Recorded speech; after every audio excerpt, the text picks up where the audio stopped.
Alright. It's about 1 a.m.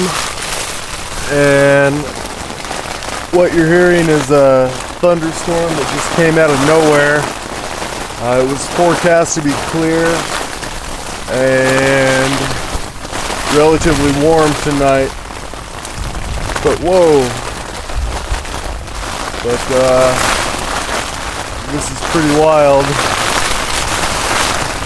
I'm just hoping I don't get tagged by lightning.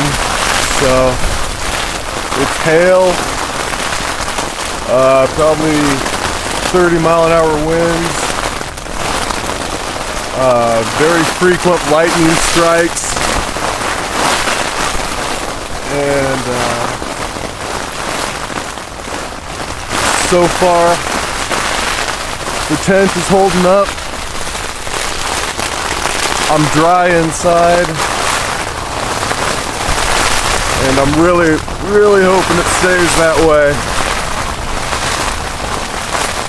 I'm hoping this passes pretty soon, because it's kind of whoa, kind of scary. Yeah.